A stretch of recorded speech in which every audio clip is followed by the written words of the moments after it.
Baik, teman-teman, kita berjumpa lagi di pertemuan kita yang ke-11. Kita akan membahas kembali lagi tentang basic SQL, yaitu di subtema Data Manipulation Language. Nah, Data Manipulation Language atau DML, di mana ketika kita menggunakan query atau SQL ini, kita bisa melakukan sejumlah operasi manipulasi, diantaranya kita mengambil atau select, kemudian kita memasukkan atau insert, kemudian kita mengubah atau update, kemudian kita menghapus atau mendelete. Nah, yang pertama yang kita akan pelajari adalah menggunakan select atau mengambil data. Nah, format dasarnya adalah select from. Nah, where ini adalah bukan mandatory, dia adalah opsional. Yang mandatory adalah teman-teman gunakan select from. Nah, select attribute list, from table list, dan where condition. Yang teman-teman yang harus perhatikan di sini adalah untuk condition, teman-teman harus pastikan bahwa conditionnya harus memenuhi boolean expression. Di dalam boolean expression nanti teman-teman bisa menggunakan beberapa operan yang ada di boolean, di antaranya yaitu and, or, not, ya. Teman-teman mengingat kembali pelajaran pada saat yang lalu ketika saya akan menggunakan boolean expression. Sebagai contoh, ketika dua ekspresi saya akan and kan true and true, maka true, true and false, maka false, false and true, maka false. Kemudian false and false adalah juga false, true or true juga adalah true, true or false, true, false or true, dia true, kemudian false or false, dia akan menjadi false. Nah, teman-teman bisa buka kembali nanti di pelajaran tentang ekspresi boolean. Nah, sebagai contoh di sini adalah ketika kita hendak mengquery dari dua tabel. Nah, teman-teman harus perhatikan bahwa ketika saya akan melakukan query dari dua tabel ini, prosesnya bagaimana. Nah, ketika saya akan mengquery, mengambil data yang mana departemen name-nya sama dengan research, saya akan dapatkan seperti yang saya arsir, dapatkan di number sama dengan 5. Kemudian saya akan hubungkan antara employee dengan department, saya akan dapatkan demikian. Di mana di DNO di tabel employee sebagai foreign key, di number di tabel department adalah sebagai primary key. Nah, ini memiliki hubungan sehingga ketika saya jalankan query ini akan menghasilkan 4 record sesuai dengan jumlah yang didapatkan atau yang dihubungkan. Selanjutnya adalah kalau kita ingin mengambil data dari 3 tabel yang berbeda seperti ini. Nah, teman-teman juga nanti akan memperhatikan prosesnya. Hubungan antara project dengan department akan dihubungkan dengan primary key dan foreign key apa, yaitu dinam dan dinumber. Departemen dengan employee yang akan dihubungkan dengan foreign key apa, manager SSN dan primary key-nya SSN. Kemudian di situ ada filter, location sama dengan Stafford. Oke, kita coba jalankan. Equation sama dengan Stafford, maka saya akan dapatkan seperti yang saya arsir demikian. 2 project, yaitu computerization dan new benefits. Kemudian saya akan hubungkan project dengan department, dinam sama dengan dinumber.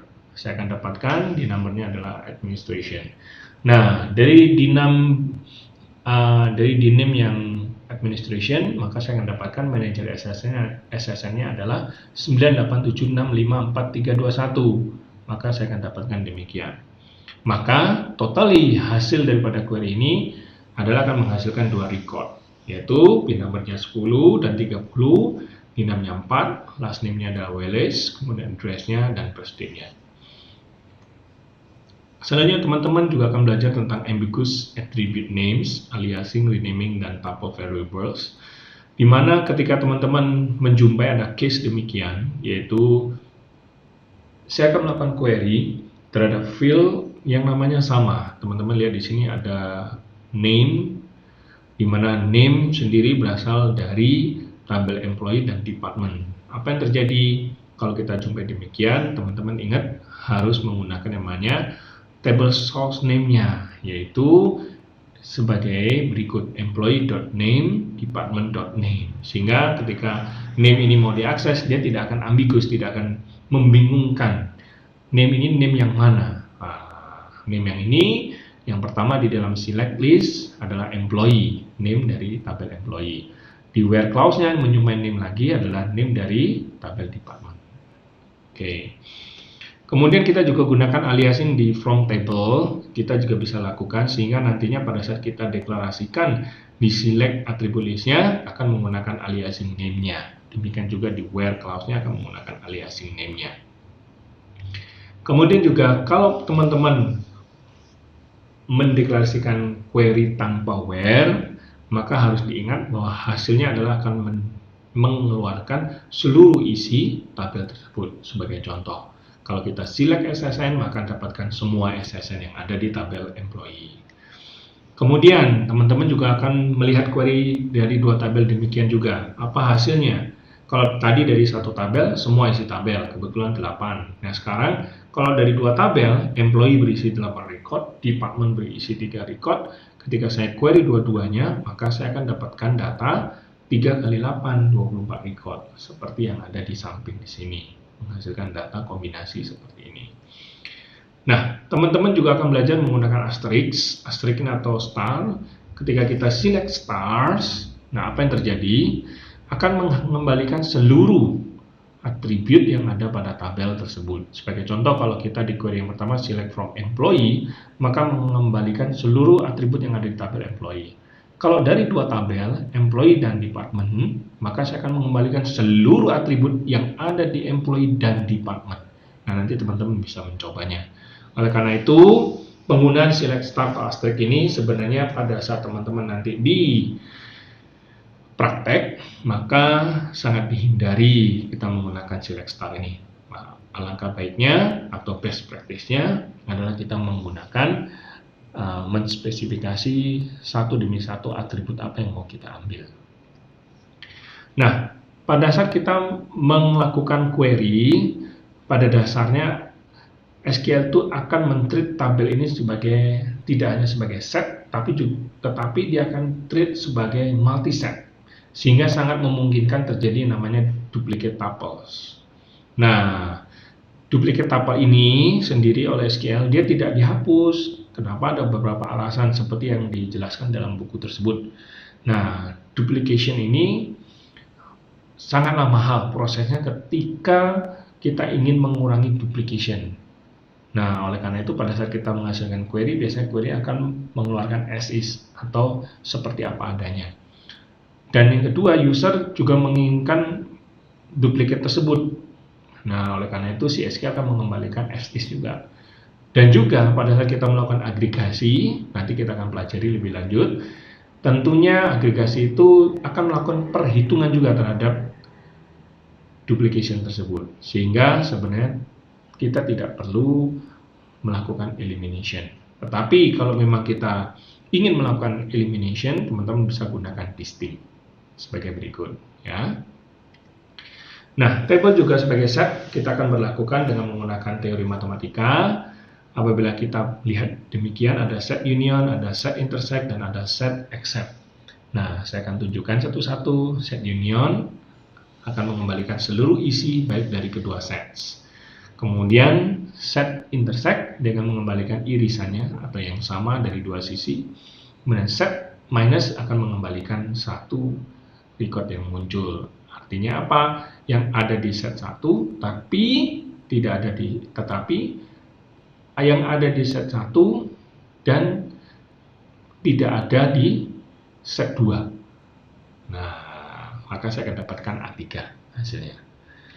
Kemudian teman-teman akan melihat lagi, yaitu ada yang namanya substring pattern matching, yaitu dimana kita bisa gunakan like dan kombinasinya tanda persen, dimana sebagai contoh kalau kita like kemudian persen Houston persen, maka kalau kita artikan, maka kita akan mencari alamat yang mengandung kata Houston text. Tetapi kalau persennya ada di depan, maka artinya kita akan mencari alamat yang berakhiran dengan Houston text.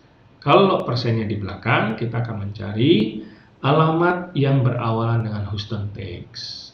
Kemudian kalau teman-teman ingin secara spesifik mencari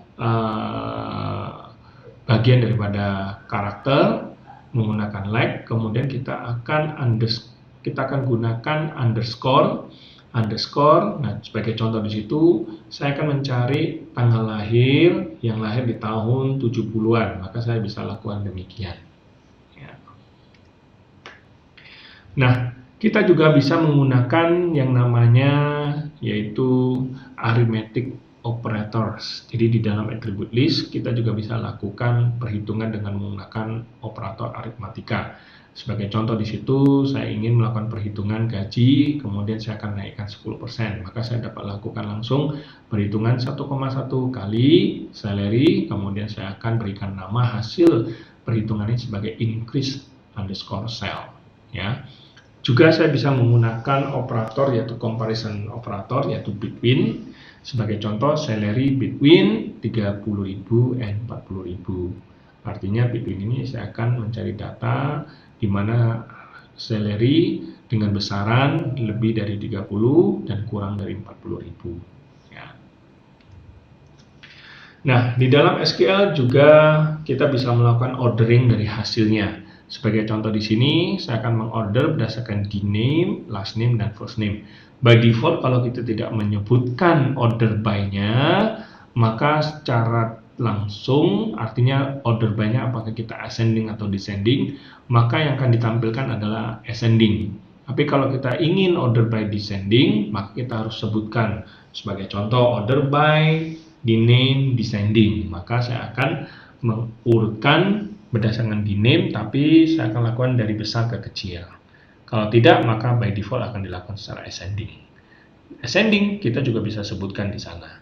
Ya, nanti teman-teman bisa mencobanya.